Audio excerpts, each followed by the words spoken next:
Volta com o G4 e amanhã, senhoras e senhores, o Neymar joga hoje, legal pra caramba, tá todo mundo focado nisso, São Paulo também, quarteto.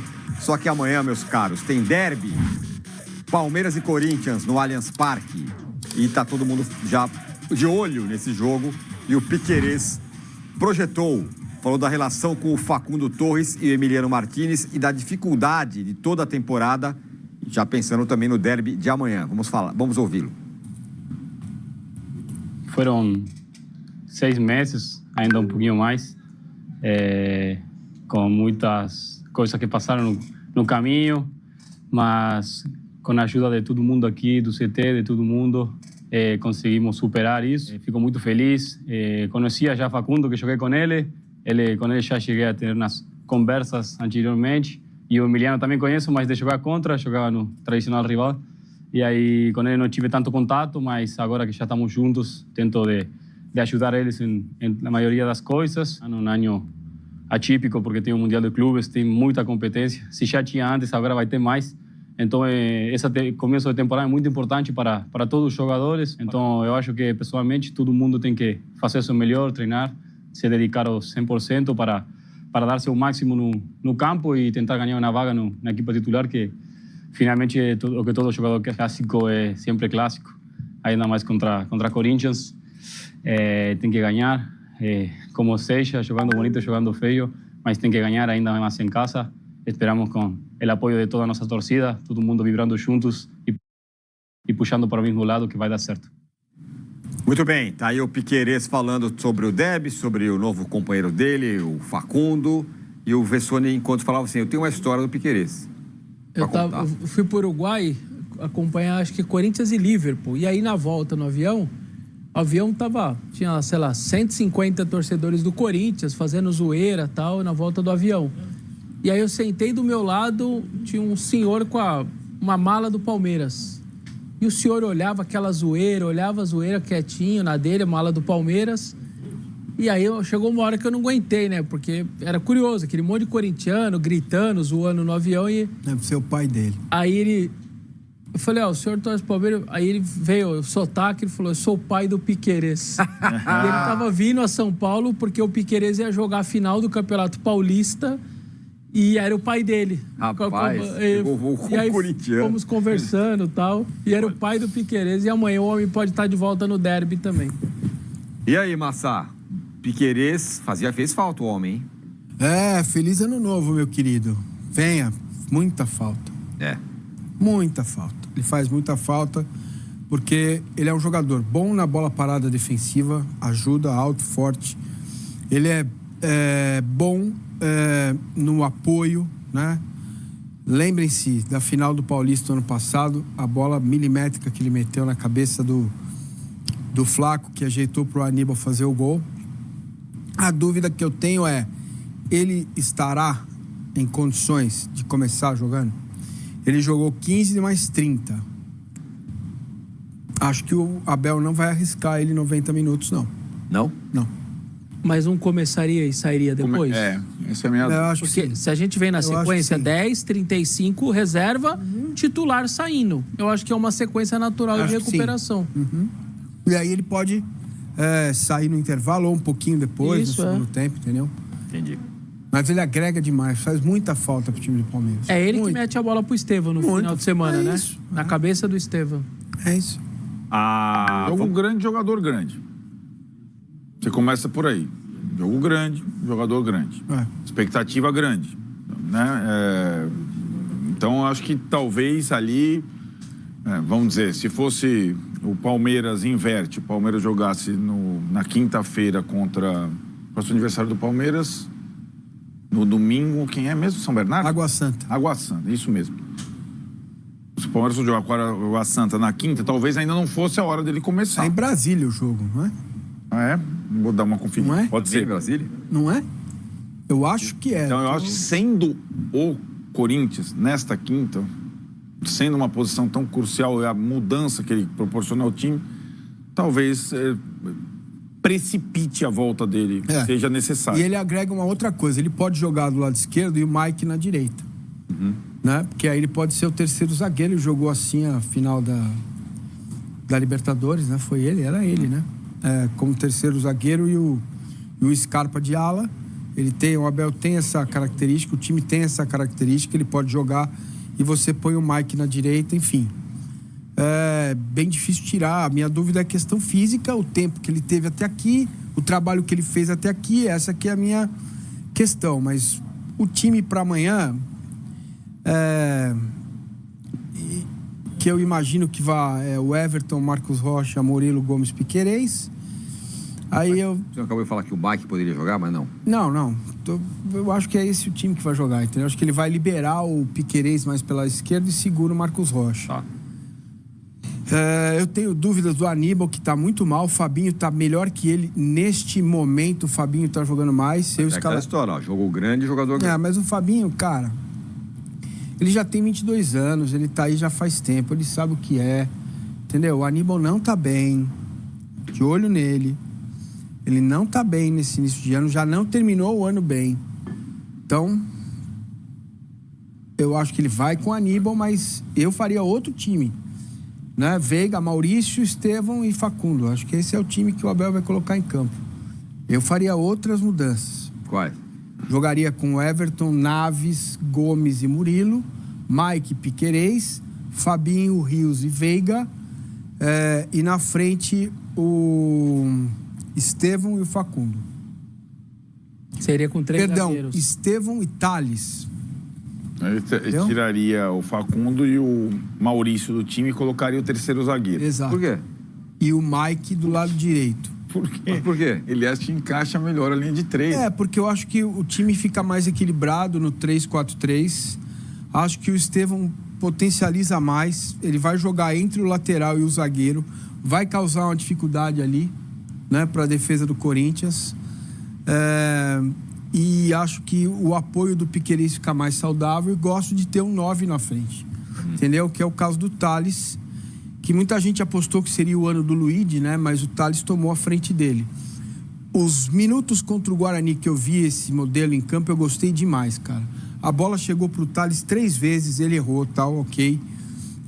O Guarani estava se lançando, sim, o Palmeiras teve o contra-ataque com o Estevão, com o Facundo, mas eu gostaria de ver esse time com Thales e Estevão, 3-4-3, com o Veiga encostando, Piquerez atacando mais pelo lado, o Rios mais compondo pela direita com o Mike.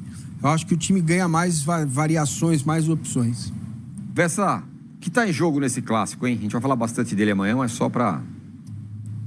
Eu acho que um pouco de paz, né? Porque quem perde sempre tem confusão. No caso do Corinthians, as de fora de campo estão sempre ali, elas não saem dali. Mas o campo do Corinthians está sendo muito tranquilo há muitos meses, né? Muitos meses. E o do São Paulo, você vê ali, Palmeiras. Já tem... e agora tá? O Corinthians entraria naquela linha Palmeiras, de que, ó... Palmeiras... Não, sim. Não. Quando perdeu pro São Paulo... Quando? Entendi. Quando perdeu pro São Paulo, tava bem, ganhando sequência, perdeu pro São Paulo. Ganhou 3 depois. Só que se perder pro Palmeiras, na cabeça de muita gente, e talvez a nossa discussão na sexta-feira, vai ser a seguinte. O Corinthians ganha de todo mundo, menos os jogos grandes. É isso que nós vamos falar. Então, acho que isso tá em jogo muito por parte do Corinthians. E no caso do Palmeiras, é um pouco de paz, porque o que veio, a confusão, o barulho, a goleada no Guarani e ele ter largado mão de 2 times... deu uma acalmada, mas se perder, talvez volte tudo de novo o barulho, entendeu? Agora, você viu que ontem o Massa ficou aqui, de novo, ele saiu de férias, exigindo contratações, a Leila ouviu, veio a público e falou, você mais ousada. Ontem o Massa, insatisfeito, voltou à carga, falou forte, falou grosso, e a história é que o Vitor Roque pode chegar a pintar no meio do ano, tá vendo? Então, resposta pra você. Você quer um travesseirinho? Pra quê? Pra você cochilar um pouco até lá? Por quê? Porque é o seguinte, o cara é novo, certo? Ele tem poder, ele tem o mercado, o jogador tem mercado. Começou bem no Barcelona? Não começou. O real vale 6. 1 euro vale 6 reais ou 7. Aí o Palmeiras disse assim... Olha, e aí? Aí a resposta vem, e aí o quê? Você acha que dá? Ah, pode ser, agora não dá. Pro meio do ano, talvez. Ah, então vamos esperar. Aí o que acontece? Vai na janela principal, que é a do meio do ano, vai um Galatasaray da vida, não é o Real Madrid, o Galatasaray da vida, mete lá 25 milhões e mais um turco em formação pro Barcelona. O Palmeiras não consegue competir. Cristo. Sabe quanto? Vai lá agora. Vai agora. Pega o avião, a senhora presidente empresta, senta lá o Leonardo. O Barros não. Deixa o Barros aqui, cuidando dos... passando flanela nos cristais. Vai o Leonardo Holanda, que é o cara que foi preparado para fechar esses negócios, certo? A senhora presidente poderia ir também, que ela tem um bom poder de convencimento. Senta lá com o gestor lá do Barcelona, senta com o empresário do jogador, fala, vem cá, marca com eles antes, né? Não vai chegar lá que aí tem uma tourada lá na cidade e você se perde. Marca com os caras antes, falei, bom, Barcelona, quanto você quer? O Barcelona quer 30. Falei, olha, pega 20 agora, tá aqui a promissória, não agora, né? Pega 3 agora, já tô dando 3 agora. Mais 5 quando acabar o meio do ano, são 8, e o resto a gente divide lá na frente. Se ele fizer gol pra caramba e tal, a gente dá mais 2, 3, vai pra 28. Você tá pedindo 30, né? Beleza? Dá pra fazer? Pergunto se eles vão fazer isso. Não vão. Eles vão esperar acabar o campeonato lá. Aí o menino vai lá, faz 3, 4 gols lá no Betis, jogando pelo Betis.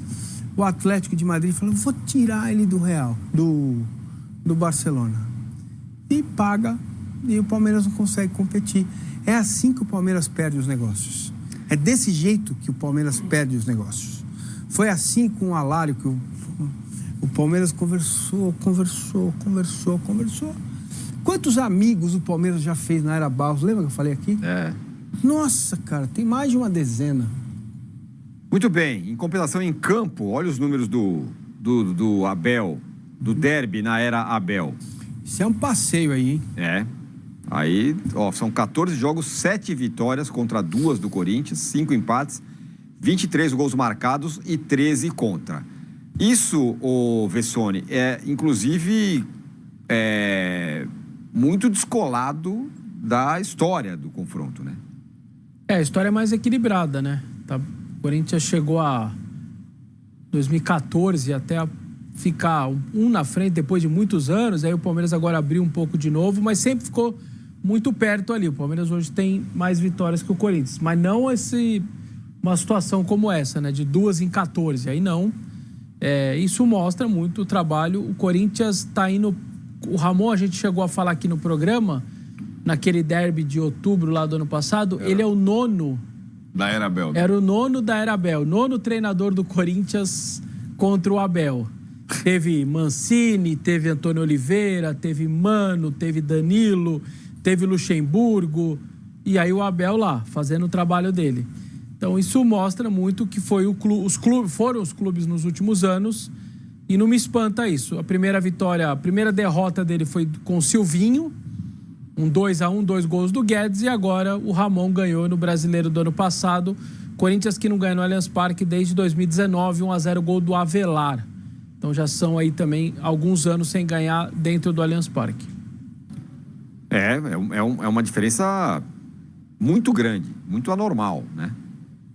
Mas acho que está explicada. O Vessone falou, uma continuidade, uma era muito firme do Palmeiras. A questão do mando de campo, né, que era nesse derby um pouco relativa, ela tem se confirmado, né? O Corinthians, mesmo com essa série ruim, a última em casa ganhou, mas como você falou, há muito tempo não ganha no Allianz Parque. E acho que é um jogo, é aquilo. Nessa fase do campeonato, nessa situação, com os dois times nessa situação, é um jogo que o Palmeiras tem muito mais responsabilidade que o Corinthians. E normalmente é assim com o mandante dos clássicos, né? Eu acho que o Corinthians pode especular. Empate, para mim, é bom pro Corinthians. Não é bom pro Palmeiras. Até pela classificação geral que o Corinthians já tem no campeonato. O Palmeiras vai ter que arriscar. Agora, ô Vessa, a gente estava entrando aqui no estúdio e aí a gente estava falando, você falou assim, no Corinthians as coisas são tão... Acontece tanta coisa que uma derrota outro dia é quase um detalhe perto de tantas coisas que acontecem. Já aconteceu mais uma. O Memphis Depay foi condenado em Mônaco por dirigir embriagado. Aí, notícia do jornal Marca, testou positivo no verão passado nas primeiras horas da manhã, enquanto dirigia um Rolls Royce. Lá em Mônaco, foi condenado mais uma. Tudo bem, não vai ter efeito nenhum aqui no Brasil, provavelmente. Mas o fato é que é outra notícia fora de campo envolvendo o Corinthians. Agora sabemos o que ele fez no verão passado. Pois é. Pois é. Trabalhei muitos anos no Lance, você também trabalhou, tinham 3 páginas de clube, né? A dupla principal e a terceira a gente chamava de agência. O jogo do Corinthians normalmente fica para agência, a terceira página, e a dupla principal é alguma outra... Notícias do dia. As notícias dos problemas.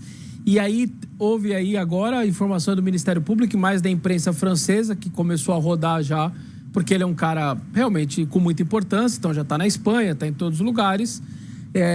Até durante o programa troquei mensagem, o Corinthians ainda não se posicionou, até perguntei se vai ter, enfim, estou aguardando aqui um posicionamento do clube. Essa condenação de 4 meses, ela é, como você disse, é uma condenação lá, ele vai pagar uma multa de 9 mil euros, está proibido de dirigir no Principado de Mônaco por 2 anos. E pelo que eu entendi, essa é uma condenação basicamente, chama prisão suspensa. Significa mais ou menos assim, você é condenado, você não pode cumprir, você vai cumprir a pena com determinadas situações,